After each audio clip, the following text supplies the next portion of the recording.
Esse dia 24, domingo 24 de maio del ano 2026, eu quero compartilhar essa palavra de parte de Deus para nossas vidas. Por suposto, eu sempre digo, o primeiro é para a minha vida.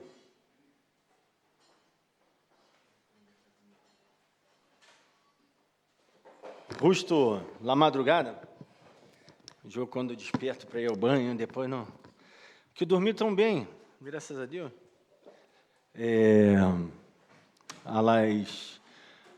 Fui dormir antes das 10, me parece. Já estava na cama, por suposto que eu não quero daí vendo pabada no celular. Pero dentro de tudo, dormi 10, creio que 10:10 e eu já estava já dormindo. E então, se despertei meia-noite, e orei bem, saltei da cama para ir ao banho, e parecia que eu já havia dormido um montão. Se vê que entrei no sonho profundo, não? Isso é muito, muito bom, quando uno entra no sonho profundo. E que tudo isso tem que ver, que aí Deus fala com vós, não? Deus fala com uno quando entramos em sonho assim profundo, quando podemos dormir bem, isso é bueno. Porque muitas vezes nos passa tanto problema na vida, porque nem dormir, nós outros dormimos bem, não? Devido a tanta preocupação, tanto problema, nós outros nos olvidamos de ser o básico da vida, que é dormir. E devido também pode ser a nossa mala alimentação, não? Assim com que nós outros não dormamos bem. E, bueno, não é isso que Deus quer. Deus criou nossas funções do nosso corpo como um relojito, não? Já temos glândulas dentro de nós outros, não? Que nos informam se está de manhã, se está de noite. Por isso que às vezes é difícil quando uma pessoa viaja e cambia o uso horário, não? O corpo queda re mal. E agora, Deus ele já isso tudo certito para nós. Por que digo tudo isso? Porque quando descansamos realmente é quando nós outros podemos estar num estado tranquilo, não? Podemos estar tranquilo, porque o dia a dia é irritado. Todos aqui têm um dia a dia irritado, não?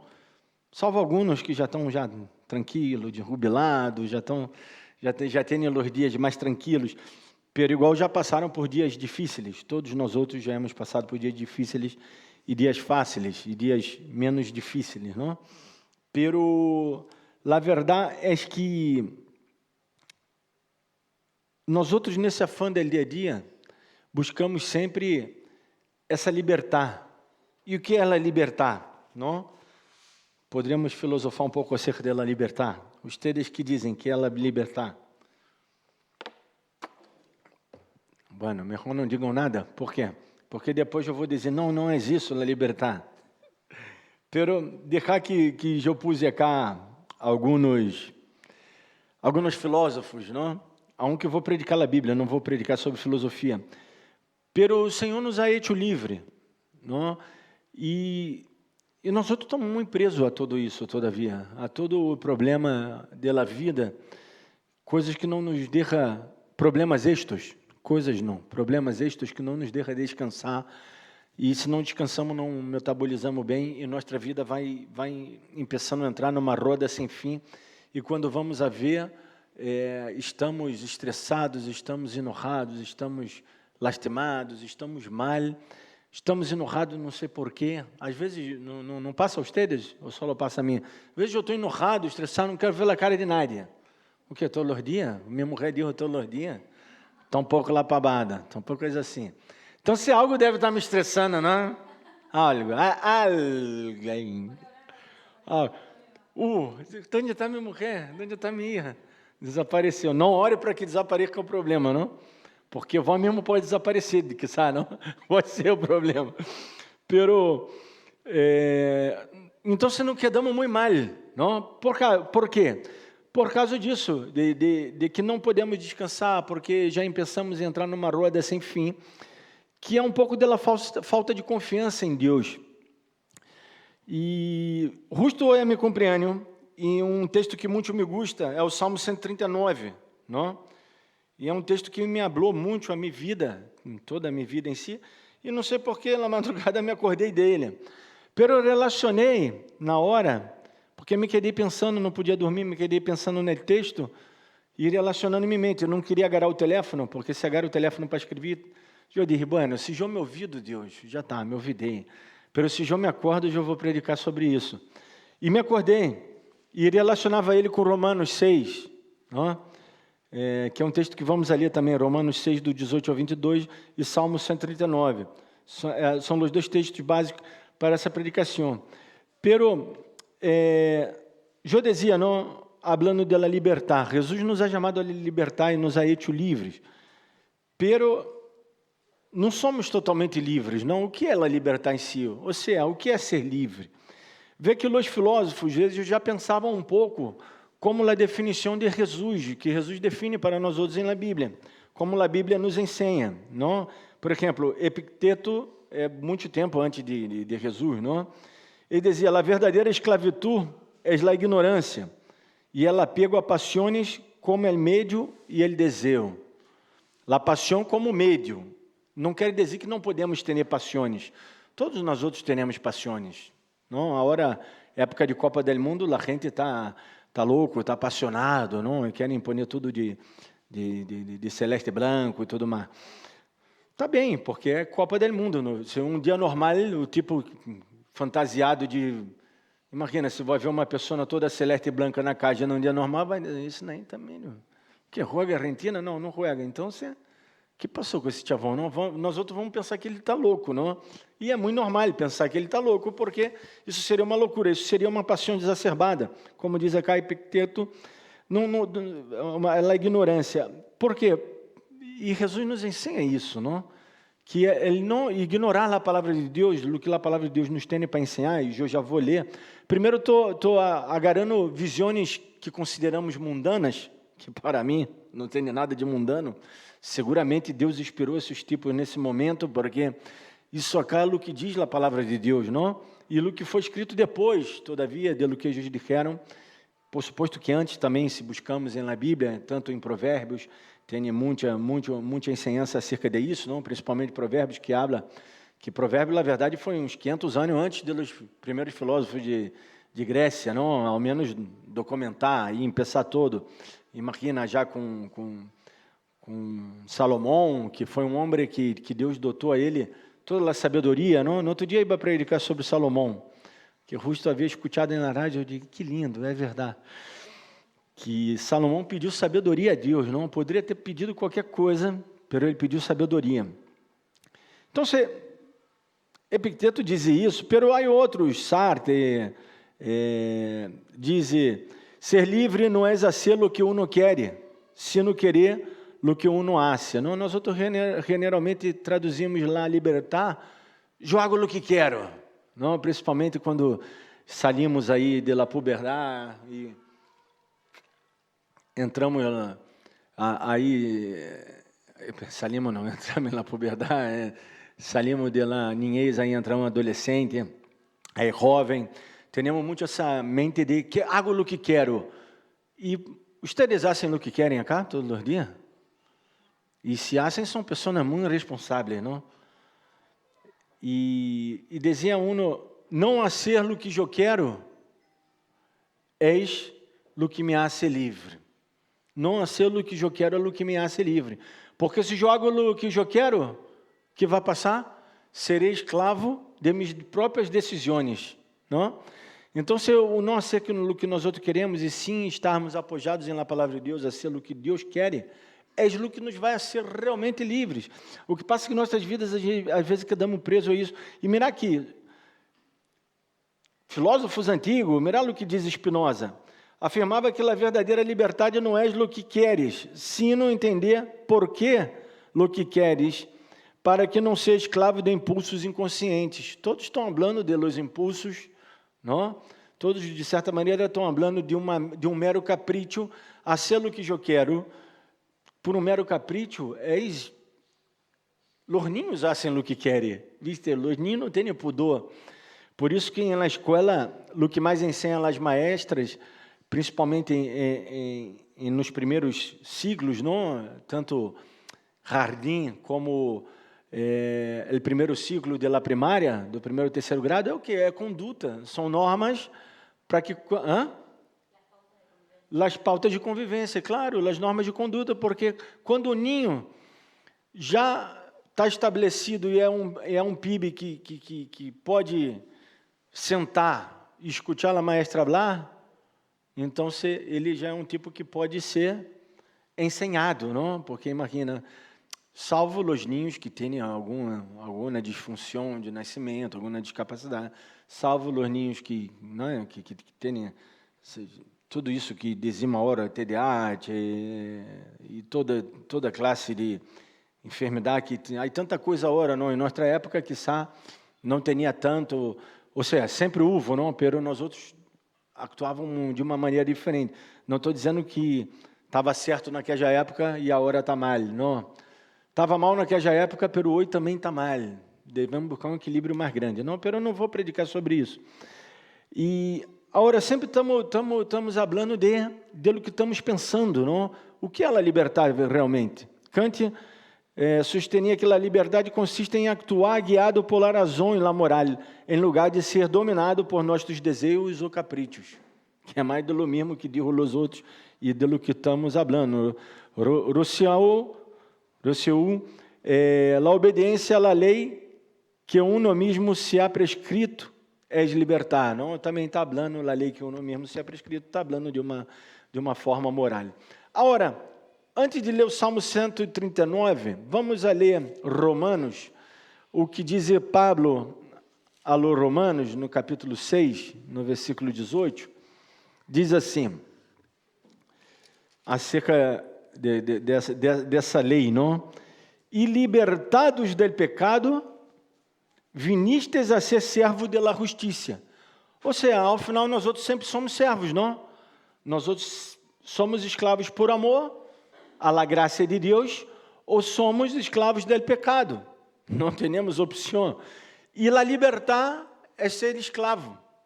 É deixar escravizar-se por la lei de Deus, por el amor de Deus, por la graça de Deus. É um pouco disso que está falando Pablo acá. Hablo como humanos por vossa humana debilidade, que assim como para a iniquidade presenteis vossos membros para servir à imundícia e à iniquidade, assim a hora para a santificação apresentar vossos membros para servir à justiça. E não vou seguir legendo acá, ele vai explicando acerca desse tema, chega no capítulo 12, ele culmina, não? Rogo-vos que presentei vossos corpos como sacrifício justo, santo e justo, vivo, como ele habla, justo, santo e agradável, não? Que é nosso culto racional a Deus. Pero vamos ao Salmo 139, que é a base forte da predicação, que são versículos que hablam um pouco. O Salmo 139 se habla dos atributos de Deus, não? A onisciência, a onipresença de Deus, o poder criativo de Deus, não? E é uma oração que hace o salmista, pero esse salmo sempre me hizo acordar momentos difíceis que passei em minha vida, e que Deus estava presente. No versículo 7 diz assim, de Salmo 139, aonde me irei de tu espírito? Porque às vezes queremos huir, não? Pensamos que vamos encontrar a soledade em algum lugar, ou muito profundo, ou muito alto, ou muito, não sei, a gente medita, a gente acha tanta coisa para encontrar a liberdade, não? Pero, na verdade, a liberdade está em Cristo. Aonde me irei de tu espírito e aonde irei de tu presença? Se subires aos cielos, allí estás tu, e se en Seol e ser em estrado, é aqui, allí tu estás. Se tomare las alas del alba e habitare en el extremo del mar, aún allí me guiará tu mano e me aciará tu diestra. Se dijere, certamente las tinieblas me encobrirão, aún la noite resplandecerá ao redor de mim. Aún las tinieblas não encobrem de ti, e la noite resplandece como é dia. lo mismo te son las tinieblas e la luz. Que lindo, não? Isso acá é tão poético que poderíamos falar da criação, poderíamos falar de tantos temas acerca dessas pequenas partes que eu sempre digo, não, Davi foi um homem muito aquém de seu tempo, ele pôde encontrar com esse Deus de graça, não? Pudo ver a graça de Deus reflejada em cada palavra. Realmente foi uma inspiração divina, não digo que os outros, sem desmerecer outros, todos foram inspirados por Deus, verão. Davi habla de temas que os outros em si não hablaram, não? Da graça, dessa misericórdia de Deus atuando de uma maneira tão diferente. Acá vemos um dos atributos de Deus nesses versículos, que é a onipresença. Deus é onipresente, ou seja, está em todos os lugares, em todos os tempos. E aí empeçam a filosofar e dizer, pero Deus está no inferno também. Deus ele está em todo lugar, em todo o tempo, em todo lugar, a sua graça, a sua misericórdia. E há um inferno, que é um lugar de castigo, Deus tem seu amor e sua misericórdia. Porque se ele não nos põe um limite, não, isso já aprendemos já no pecado original, que Deus, quando o homem pecou e comeu do fruto do conhecimento do bem e do mal, Deus echou ele do paraíso e pôs arcángeles protegendo o árvore da vida. Não? Por quê? Porque se o homem, uma vez em pecado, agora com a morte eminente, se ele come da árvore da vida, conhecendo já o bem e o mal, ele ia viver eternamente, pero em pecado. E o que isso Deus, isso com que comêssemos desse árvore da vida em Cristo, que esse árvore da vida simbolizava Cristo, só que, uma vez mortos, nos ressuscitando, nos dando vida novamente com Ele. E agora, pagando o preço por nossos pecados, nós outros limpos, não? Lavados e remidos em la sangue de Cordeiro, lavados e redimidos, Deus vai e aí sim nos dá de comer da árvore da vida, que é o que habla em Apocalipse, não? Para que agora sim tenhamos vida eterna, pero sem pecado, não? Sem pecar. Pero acá esse tema tratando da onipresença de Deus.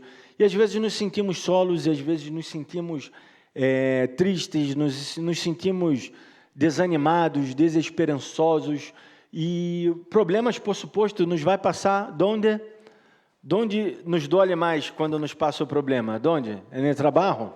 Não. Aunque o trabalho é muito importante e muito necessário, pero o trabalho nós outros podemos dizer, bueno, adiós, jefe, eu me vou, não? Dizemos em Brasil, eu junto latita em la casa, porque já é muito juntam latita de cerveja, não? Que já é muito comum lá vender cerveja latita, ou gasose, é muita latita, isso dá plata, os tipo trabalham juntando isso na casa e logram ao menos, viste, os carreiros vivem, não? E uno já pensa, não, eu não vou me quedar suportando qualquer coisa de los jefes. O trabalho não é o problema mais grande. Nosso problema mais grande se dá nesse seno familiar, no lugar de letos, não? No lugar de la moral, de la ética, no lugar onde deve ser nosso lugar de refúgio, nosso lugar de amparo, nosso lugar de aprendizagem, também de relações mais profundas. Qual lugar onde mantenemos relações mais profundas? É no lugar, não? Relação entre os cônjuges, relação entre padre e hijo, relação entre irmãos de sangue, e é o lugar onde mais temos problemas, não? Eu digo, feliz é minha hija que não tem irmão, não? Aí já às vezes pensa que, pero eu já ensino a ela, quédate tranquila, meus irmãos, por isso Jesus disse, por algo Jesus disse, minha madre e meus irmãos, acá estão meus irmãos, não? Acá está minha madre e meus irmãos, porque são os que hacem a vontade de meu Padre. E isso está muito certo, porque o lugar onde mais temos conflitos e problemas é no nosso hogar. E todos nós outros, eu sei que por mais a não ser que, não sei, que há alguém aqui que seu hogar foi realmente o exemplo de tudo, não? Que não creio, e aún se vou crer que tu hogar foi muito bueno e exemplo de todo, como diria um cantante que termina a música dizendo: "Allá em casa havia um poço, pero el agua era muito limpia."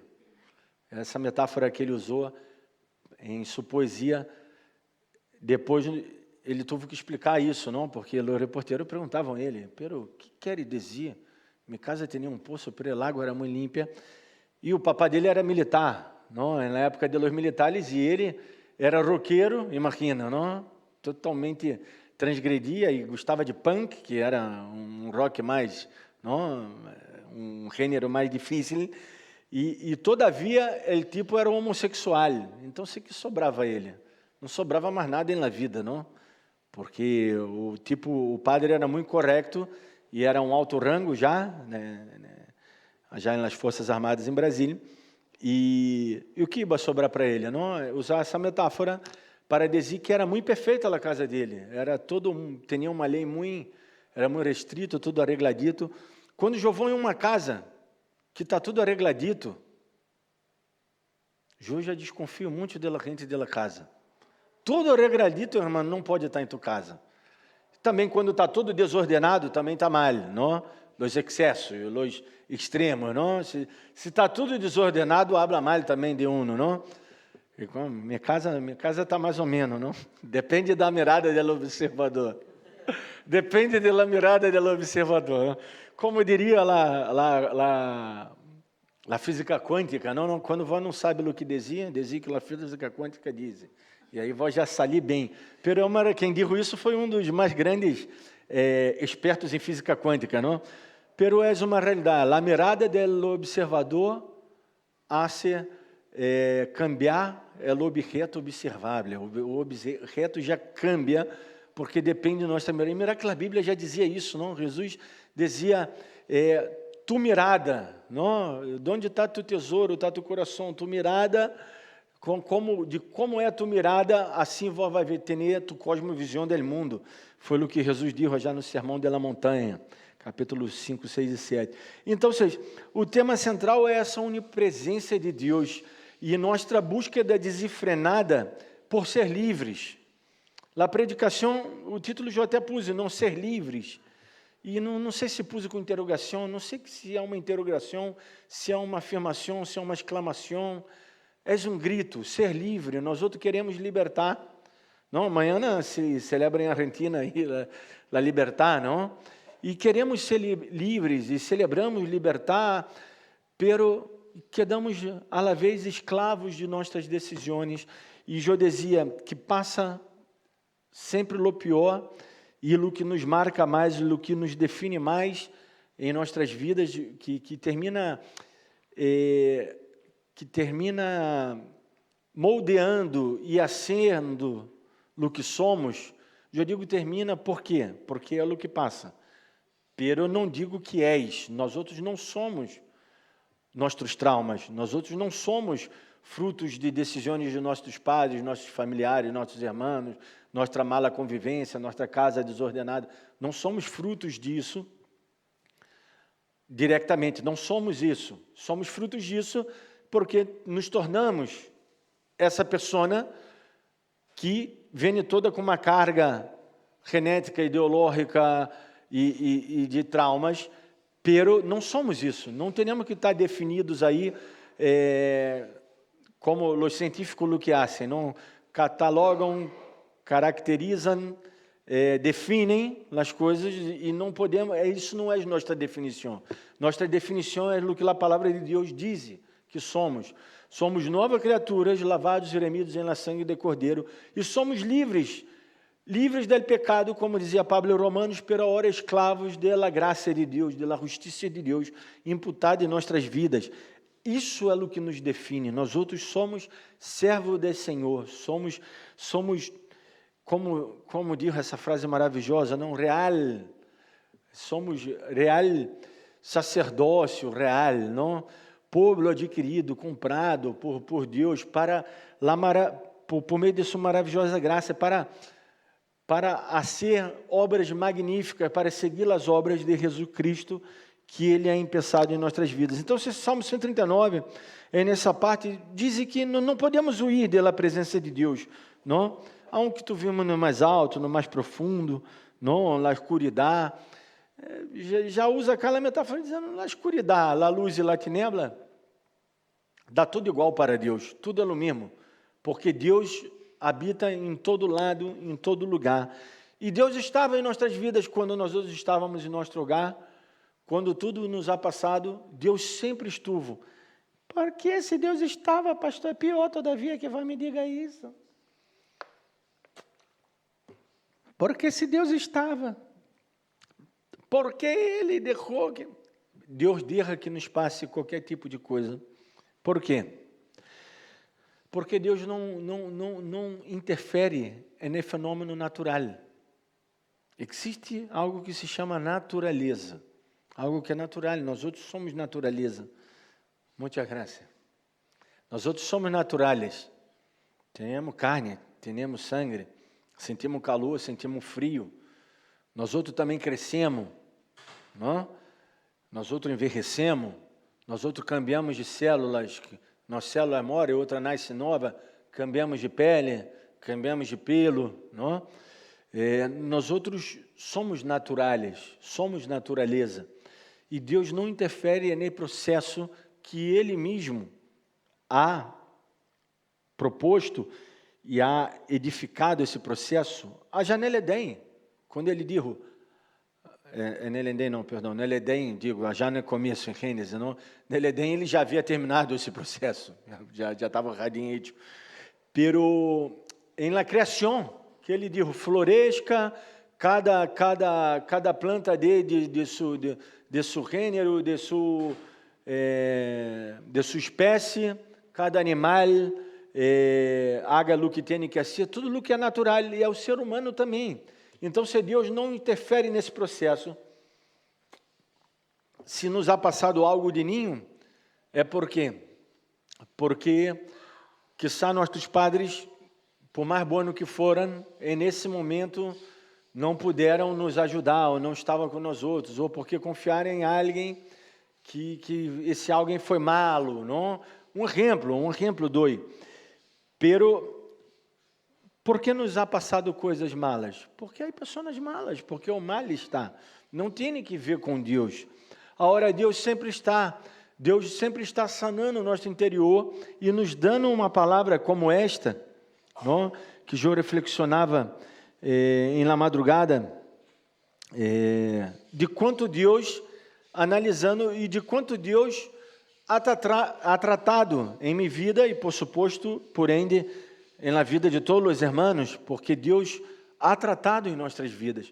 E o quanto nós outros também, como seres humanos que somos, e como pessoas em busca da desenfrenada de libertar, não nos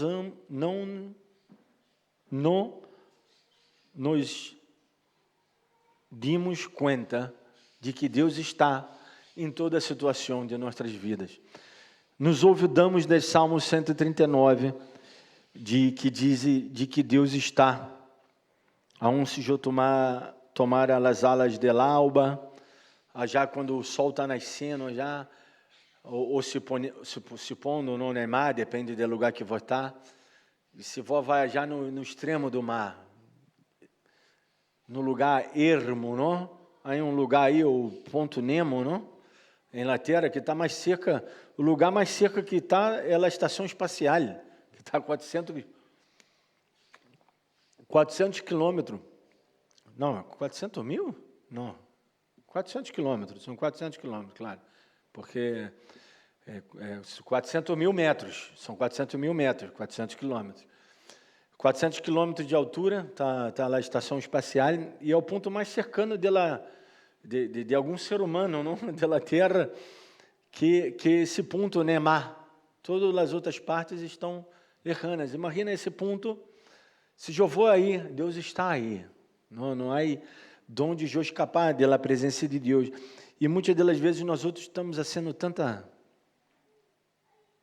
tantos bucles de adorações, ou de festividades, ou de invitações ao Espírito Santo para descender. Eu prediquei sobre o Espírito Santo semana passada, não? Se acordam? Ou hechos proféticos, ou reuniões, eu digo supergalácticas, porque só falta dizer supergaláctico agora, porque já põem cada nome tão fantasioso, ou fantasmagórico, de alegórico que és, que tentando ser com que a gente entenda algo tão simples, tão básico. Deus está. Deus estuvo sempre em tua vida, porque o Salmo 139 não é mentira. Agora, de onde estuvo nós outros? Que decisão tomou nós outros quando nós outros sentimos que Deus não estava, pero Deus estava? Por que será que não hemos sentido a presença de Deus nesse momento? Porque se legemos relatos variados que há, não, histórias que cada um no testemunhos de muita gente e passando piores momentos de sua vida que nós outros poderíamos dizer, não, isso sim, eu não suportaria que passara em minha vida. E lá a pessoa conta a história e diz, ai, eu senti a presença de Deus. Ai, Deus estava, porque Deus está. E esse é um mensagem central. Deus é onipresente. Não existe lugar onde podemos escapar de sua presença. Isso nos produz o quê? Seguridade e não medo. Não medo, não? Como diria os pentecostais. Será aí que o diabo vai... Ou então se abrir um pouquinho para o diabo poder sair, não? Quando está sacando um demônio. Dizia cá quando eu cheguei, não me acordo, que ia sacar uns demônios cá. Dizia, não mira nos olhos, porque entra pelos olhos. Que entra pelos olhos? O demônio vai entrar em mim por onde? Em mim não vai entrar o demônio, porque eu tenho o Espírito Santo de Deus, o ponto final. O diabo, eu mirava bem nos olhos, mirava-me bem, não? Como diria um, eu ia bem, Satanás. E é verdade, porque tem que mirar e echar fora o demônio não tem cabida em nossas vidas. E tudo isso nos produz segurança. É uma segurança terrível que Deus nos dá, incrível. É uma segurança, a segurança esta que me leva a viver uma vida muito pacífica, e com muita paz, e com muito amor, porque a segurança produz amor. É eu saber que eu já estou salvo, e que sou escravo de sua justiça, como diz Romanos 6, 18, não? Que não é o que eu haga, ou que eu possa ser, que vai me separar de seu amor, de sua presença. Uns aí, todavia, pensam, não? Uns aí que não são nem cristãos, são mais ou menos cristianos, não? Pensam, pequei contra o Espírito Santo, eu posso pecar contra o Espírito Santo. Esses aí não são primos, não são nem irmãos, são primos. Não? Pode pecar contra o Espírito Santo. Não, me vai entrar pelos olhos, eu não posso ver. Não? Isso daí não pode ocorrer, porque o Senhor está em todo lugar. O Senhor, eu vou orar daqui a pouco, pero essa oração, Deus já sabe. Deus já sabe o que vou dizer, eu nem sei o que vou dizer, ou penso que sei o que vou dizer, pero Deus já sabe, Deus já sente, Deus já ha preparado, Deus já nos ha perdonado. Pastor, então se não deve ser nada, sim, devemos orar, devemos pedir, devemos clamar, devemos fazer tudo isso, pero não devemos vivermos louco, porque essa segurança que nos dá esse tema cá central, que é essa onipresença de Deus, me dá uma confiança incrível, que eu só posso ter essa confiança quando eu me acordo disso, que Ele está comigo em cada lugar de minha vida, cada momento de minha vida. Isso me produz mais esperanças, não? Em situações onde parece que a oscuridade ha coberto toda a minha vida, Deus aí está, nos guia e nos bendize. Vamos orar. Ó Senhor, Deus Todo-Poderoso, essa Tua onipresença, sabemos que está com nós outros, Senhor, em meio de ameaças, em meio de confusão, situações totalmente adversas. Tu nos produz e nos promove o socorro, a justiça. Queremos saber, Senhor, cada dia mais e mais dessa informação e guardá-la em nosso coração para viver uma vida boa, digna e plena em Tu presença, Senhor, que Tu estás com nós outros, Tu eres esse Deus todo-poderoso, soberano, bondadoso, esse Deus que hace o increíble, esse Deus que nos bendize, esse Deus que nos ama. Só queremos dar-te glória, graças, honor. Graças, Senhor, por todas as tuas bendições, por tua fidelidade, por tua justiça, porque tu não nos deixa e nos ajuda sempre. Maravilhoso eres tu, Senhor. Tu glória, tu fidelidade, tu eres perfeito, maravilhoso. Alabado seja tu nome, Senhor. Te damos graças, porque tu nos ouve nossa oração e nos bendize, porque tu não nos abandona nunca, está sempre com nós outros. Graças, Padre.